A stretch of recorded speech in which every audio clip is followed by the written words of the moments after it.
지난 시간 엘리바스는 욥이 하나님께 대해 원망하며 친구들과 변론할 때 감정을 내며 울그락 변한 표정과 격한 말투를 비꼬며 지적하였습니다. 또한 너는 깨끗하지도 의롭지도 않은 사람이라 매도하며 하나님까지 들먹였지요.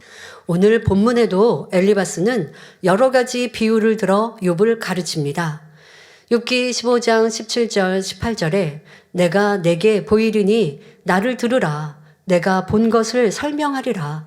이는 곧 지혜로운 자들이 그 열조에게서 받아 숨기지 아니하고 전하여 온 것이라 말합니다. 그동안 엘리바스는 자신의 지식을 총동원해 욥을 설득해 보았지만 욥이 귀담아 듣지 않자 이제는 선진들의 말을 인용하겠다는 것이지요. 그러면 선진들로부터 전수되어 내려온 말들이 어떤 내용인지 다음 구절을 살펴보겠습니다. 욥기 15장 19절에 이 땅은 그들에게만 주셨으므로 외인은 그들 중에 왕래하지 못하였었느니라 말합니다. 여기서 이 땅은 이스라엘 땅을 말합니다. 이스라엘 땅은 하나님께서 선민에게 정하여 주신 땅이므로 이방인은 그들 중에 왕래하지 못하게 가르쳤습니다. 하나님께서는 선민 이스라엘을 출애굽시키신 뒤 장차 가나안 땅에 들어가거든 이방인들을 다 진멸하라 명하셨습니다. 만일 이 말씀에 순종하지 않는다면 그 땅에 거하던 이방인들이 이스라엘 백성들에게 가시와 올무가 될 것이라 말씀하셨지요. 혹자는 모든 사람을 진멸하는 것은 너무 가혹한 일이 아닌가 하는 의문을 갖기도 하는데 하나님께서 이렇게 명하신 데는 그만한 이유가 있습니다. 가나안 땅의 거민들은 극심한 죄악 가운데 타락한 삶을 살고 있었습니다. 특히 많은 우상들을 음란하게 섬기고 있었지요. 만일 이스라엘 백성들이 이방 민족과 함께 거한다면 그들이 섬기는 우상이나 그들의 잘못된 관습과 악행에 물들 수 있기 때문에 하나님께서는 그들을 진멸하라 명하신 것입니다. 하나님이 너무 엄격하시고 사람들을 억압하시는 것 아닌가 결코 오해해서는 안 됩니다. 우리 사람은 환경의 영향을 쉽게 받으며 그로 인해 멸망으로 가기 때문에 사랑의 하나님은 미연에 막으신 것이지요. 하나님께서 이스라엘 백성에게 이방 민족과의 통혼을, 결혼을 엄격히 금하신 것도 이러한 이유 때문입니다. 이스라엘 백성이 하나님 명령에 순종하여 우상을 섬기지 않고 말씀 안에 살 때는 형통한 길로 인도받았습니다.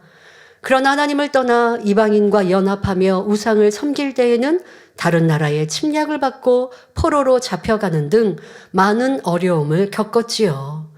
이방인과 연합하지 말라는 말씀은 영적으로는 하나님의 자녀는 세상과 짝하지 말고 진리 안에 순종하며 살아야 한다는 의미입니다. 하나님의 자녀가 세상과 짝하여 비진리 속에 악을 행하며 살아갈 때는 사단의 역사를 받고 어려움을 겪을 수밖에 없지요. 자, 그런데 엘리바스가 이처럼 이스라엘 백성을 비유로 드는 것은 욥을 깨우쳐 주기 위함입니다. 욥이 불순종한 이스라엘 백성들처럼 하나님 앞에 합당치 않으니 시험 환란이 온 것이라고 혹독하게 질타하고 있는 것입니다. 이어서 엘리바스는 욥기 15장 20절에 그 말에 이르기를, 다시 말하면 선진들의 말에 의하면 악인은 그 일평생의 고통을 당하며 강포자의 횟수는 작정되었으므로 라고 말합니다. 여기서 강포자란 우악스럽고 사나운 자를 말합니다. 지금 엘리바스는 욥을 악인이요 강포자라 책망하고 있는 것입니다. 즉 욥은 악인이요 강포자 중 한 명이기에 하나님께서 욥을 어떻게 처리하실 것인지 이미 작정이 되어 있다는 것입니다. 혹자는 악인이 오히려 형통하다, 악인이 잘 된다라고 말하지만 성경을 보면 악인의 결국이 어떠함을 자세히 알려주십니다.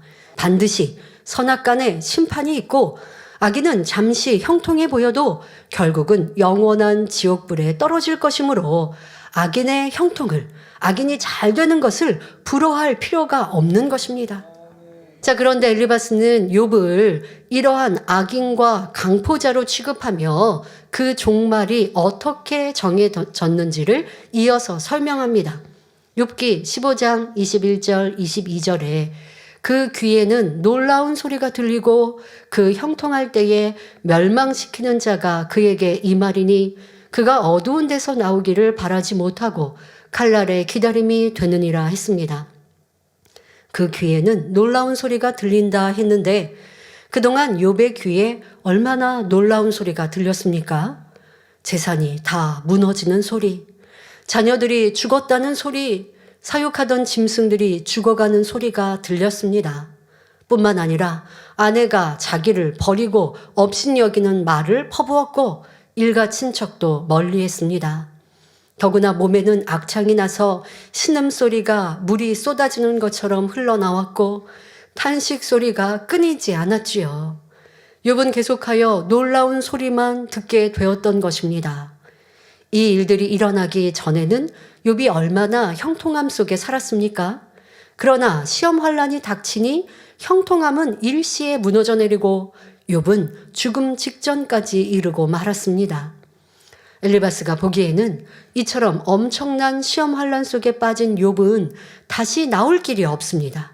그러니 그가 어두운 데서 나오기를 바라지 못하고 칼날의 기다림이 된다 말하는 것입니다.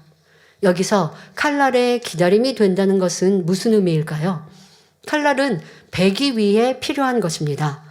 칼날의 기다림이 되었다는 것은 욥이 지금 많은 사람들로부터 멸시, 천대와 조롱을 받으며 심장을 칼로 도려내는 듯한 아픔을 당하고 있는 상태를 말합니다.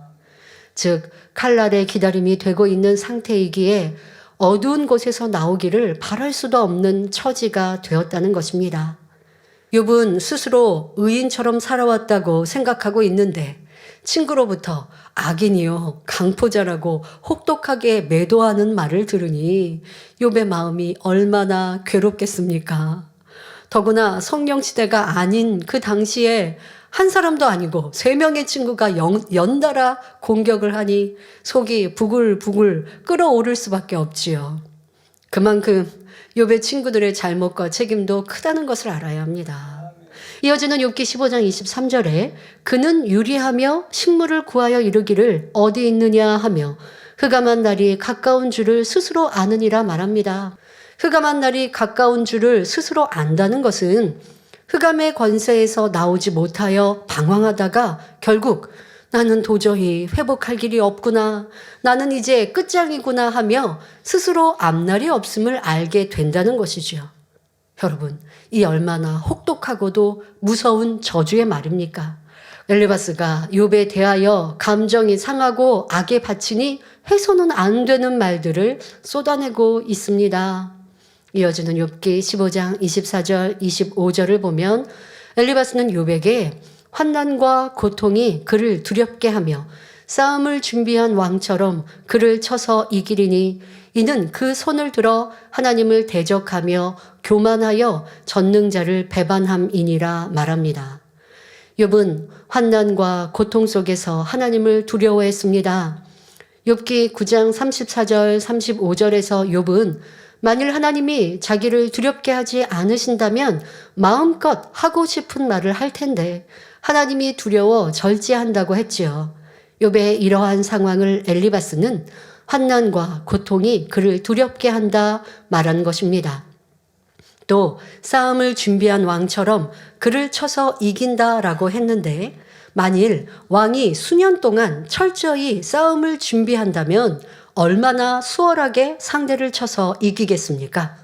이는 결국 욥이 이길 수 없는 환난과 고통 속에 빠져 있음을 표현하는 말이지요.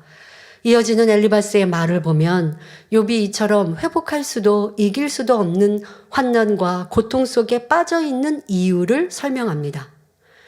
즉 욥이 그 손을 들어 하나님을 대적하며 교만하여 전능자를 배반하였기 때문이라 말하지요.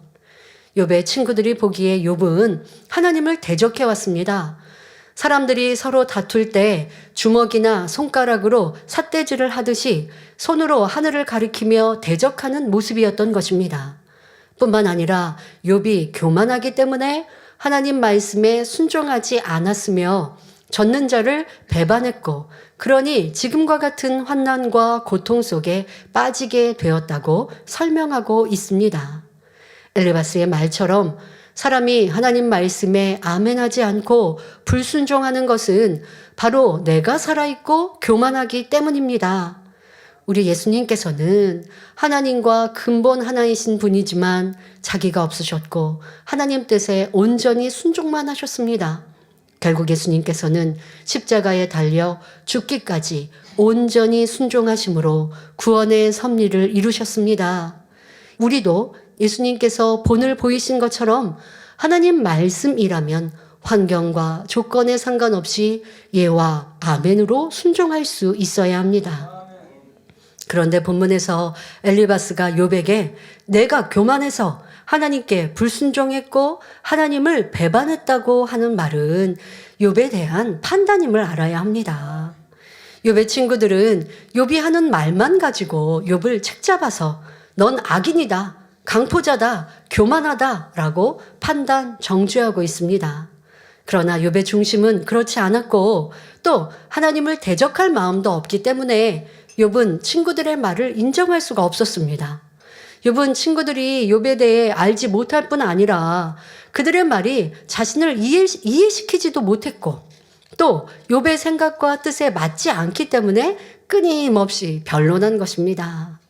친구들이 너무 엉뚱한 말을 하니 욥은 결국 그들을 상대하지 않고 하나님과 변론하겠다고 말할 수밖에 없었던 것이지요. 그런데 욥이 이처럼 친구들을 무시할수록 친구들은 더욱 욥을 오해하며 판단에 판단을 더해가고 있는 상황입니다.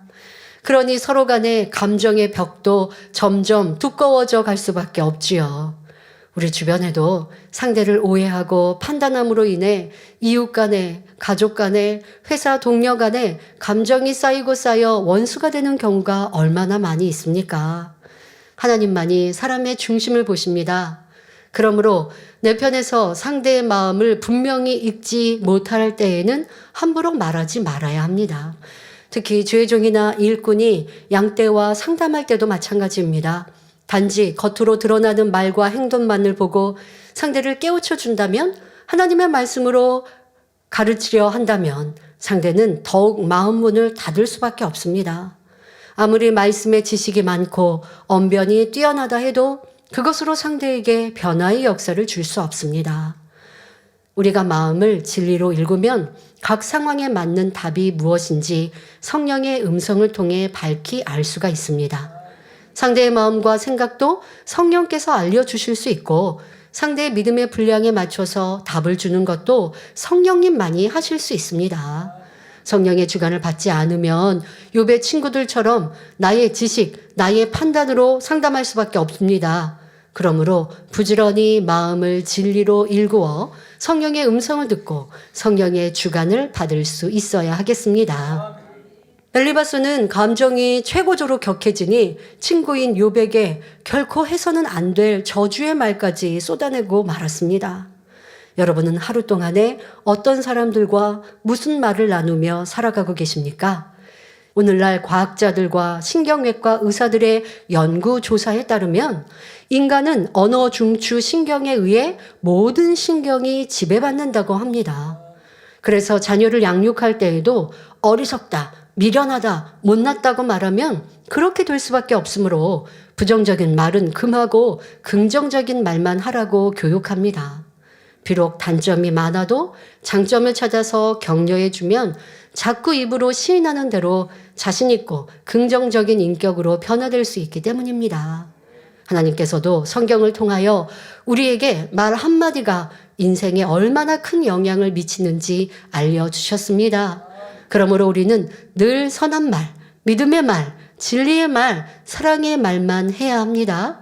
진리 안에서 고백하는 긍정적인 말, 아멘하고 시인하는 말은 성령의 역사를 일으키고 우리 자신을 변화시켜 줍니다. 또 우리의 따뜻한 말이나 격려의 말을 통해 상대가 새 힘을 얻기도 하고 반대로 부정적인 말로 인해 낙심에 빠지기도 합니다.